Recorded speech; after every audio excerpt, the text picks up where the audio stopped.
से दिन forest ranger भाव चाकरी पाइला परे आदित्य मिश्र पोस्टिंग हुए सुदूर गजपति जिलार घंच रक्तचंदन घेरा जंगल लावण्यगढ़ ठारे। चारिपाखरे घंच जंगल और ता मझे फरेस्ट ऑफिस। पारलाक्षमंडी मात्र 55 किलोमीटर जंगल रास्ता अतिक्रम कलापर आरंभ हुए लावण्यगढ़र मनोरम दृश्य। पवन में अहरह भासी आसे रक्तचंदनर बास्ना, ता सांग को जंगल भितर भासी आसे पशुपक्षी रहस्य रोमांच भरा शब्द। प्रकृतिर श्यामलिमा मन को जेतिकी पुलकित करे ताठारु अधिक भयभीत करे झिंकारीर झी झी शब्द सांग को पवनर सु सु गर्जन। मनरे एक अजना भय खेली जाए। सतरे जेतिकी रूपलावण्य रही सेतिकी रहस्य रोमांच मध्य रही लावण्यगढ़। लावण्यगढ़ को जीवा पूर्व लावण्यगढ़ विषय एतिकी तथ्य संग्रह कर आदित्य मिश्र। पिलाबेलू गाँव रे जीवन बिताई कॉलेज जीवन कटी कटक सहर में। रेभेन्सा कॉलेज रु ग्रेजुएशन पास पर सर्वभारतीय स्तर परीक्षा उत्तीर्ण होई आदित्य मिश्र आज फरेस्ट रेंजर। तेणु उभय ग्राम्य जीवन और सहर जीवन अभिज्ञता साउंटी लावण्यगढ़ भली अपहंच अंचल निजर कर्तव्य संपादन पर अंटा भिड़ी आदित्य मिश्र। कटकू पाखापाखि 200 किलोमीटर लंबा यात्रा पर आदित्य मिश्र पहुंची पारलाक्षमंडी हेडक्वार्टर रे। सेठारे थिबा गवर्नमेंट सर्किट हाउस रे तांकर रहिबार व्यवस्था करा जायतिला। समय सेतबेलकू राति 9:30 तांको रिसीव करिया पे सेठारे उपस्थित थांती मुख्य किराणी विश्वनाथ सेनापति, किछि केयरटेकर और ड्राइवर विनोद टुडू। सर नमस्कार, मो विश्वनाथ, एठी मुख्य किराणी, एमाने केयरटेकर आउ ये विनोद टुडू आपण को ड्राइवर। आपण को रिसीव करने समस्ते थे आज्ञा, हेले हठात पाग खराब हेलारू जंगल रास्ता दे घर को फेरवा ठीक हेबनी भावी समस्ते चलीगले। आपण को रिसीव करने मु आ विनोद एठी रहिलु। आपण ए फ्रेश हो जातु, एठी आपणकर रहिबा खाइबार व्यवस्था करा जायछि। विनोद सार को लगेज नहीं आस, सार आज रातिटा एठी रहिबे, काली सकाळु लावण्यगढ़ जिवे। ठीक एति बेले केयरटेकर बंशी काका आश्चर्य होई कहिले, लावण्यगढ़? तांको शब्द रे एक अजना भयर अनुभव करिपारिले आदित्य मिश्र। आ कहले, हाँ लावण्यगढ़।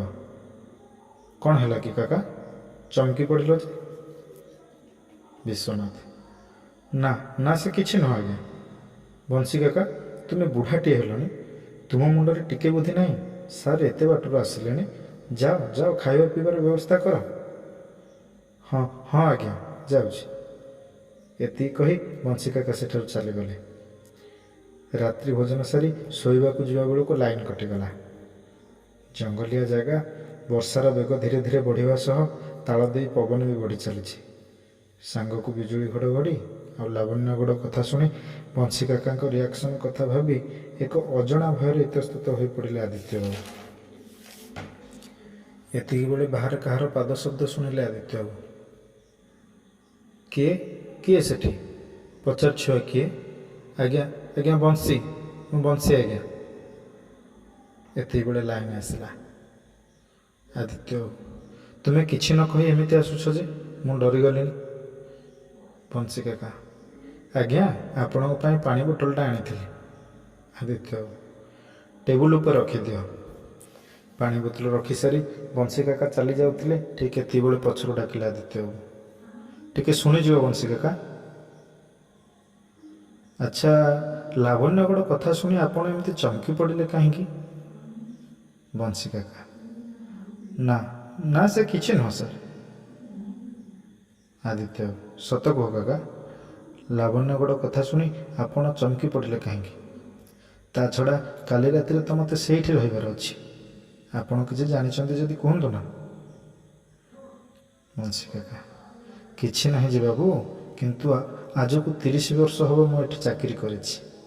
आपणक भली केते ऑफिसर आसिलेनी, केते गलेनी, केते केते ऑफिसर को मु एठी निज हाथ रे रांधिकी देइछि। हेले बड़ दुखर विषय, समस्तक सह मोर देखा केवल गोटे राति। ଯେଉଁ ରାତିରେ ସେମାନେ ଏଠି ଆସି ପହଞ୍ଚନ୍ତି ଆଉ ସକାଳୁ ସକାଳୁ ଲାବଣ୍ୟଗଡ଼ ଚାଲିଯାଆନ୍ତି। ଆଉ କେବେ ବି ସେଠୁ ଫେରନ୍ତିନି। କିଏ ମୃତ ଅବସ୍ଥାରେ ଆସନ୍ତି ତ କିଏ ଚାକିରି ଛାଡ଼ି ଦିଅନ୍ତି, ଆଉ କିଏ କୁହନ୍ତି ଲାବଣ୍ୟଗଡ଼କୁ ସତ ଜୁହାର। ଆଦିତ୍ୟ ହେଲେ କାହିଁକି? ଏମିତି କ'ଣ ଅଛି ଯେ ଲାବଣ୍ୟଗଡ଼ରେ ଯାହା ପାଇଁ ସେମାନଙ୍କର ଏମିତି ଅବସ୍ଥା ହୁଏ? ଏତିକି ବେଳେ ଆକାଶକୁ ଚମକାଇ ଏକ ବିଜୁଳି ଚକଚକ୍ କରିଗଲା। ଆଉ ଘଡ଼ଘଡ଼ିରେ ସର୍ଟ ସର୍କିଟ୍ ହୋଇ ପୁଣି ଲାଇନ୍ କଟିଗଲା। ଦଲକା ଦଲକା କୋହଲା ପବନ ସାଙ୍ଗକୁ ବିଜୁଳି ଘଡ଼ଘଡ଼ି ଆଉ ଅନ୍ଧାର ରାତି ଭିତରେ ଲାବଣ୍ୟଗଡ଼ର କାହାଣୀ ଶୁଣି ସ୍ଥିର ଗମ୍ଭୀର ହୋଇଯାଉଥିଲେ ଆଦିତ୍ୟ। ପୁଣି ଆଦିତ୍ୟ ବାବୁ କହିଲେ, ବଂଶୀ କାକା କୁହନ୍ତୁ ନା ଲାବଣ୍ୟଗଡ଼ ବିଷୟରେ। ବଂଶୀ କାକା କୁହନ୍ତୁ, କାଲି ରାତି ମୋତେ ସେଇଠି କାଟିବାର ଅଛି। ଆଜି କିଛି ତ ସୂଚନା ଦିଅନ୍ତୁ ଲାବଣ୍ୟଗଡ଼ ବିଷୟରେ। ବଂଶୀ କାକା ଲଣ୍ଠନଟିକୁ ଲଗାଇ ବସି ପଡ଼ିଲେ ଆଦିତ୍ୟ ବାବୁଙ୍କ ସାମ୍ନାରେ ଆଉ କହିଲେ, କିଛି ନାହିଁ ଆଜ୍ଞା।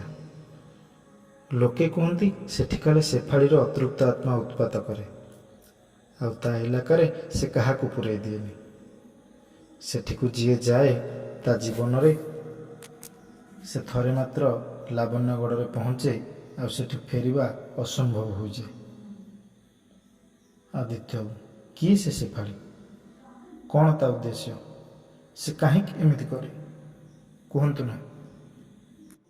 ବଂଶୀ କାକା ଫେରିଗଲେ 10 ବର୍ଷ ତଳକୁ। ଲାବଣ୍ୟଗଡ଼ ପାଖରେ ଗୋଟିଏ ଛୋଟ ଗାଁ ମାଣିକପାଟଣା।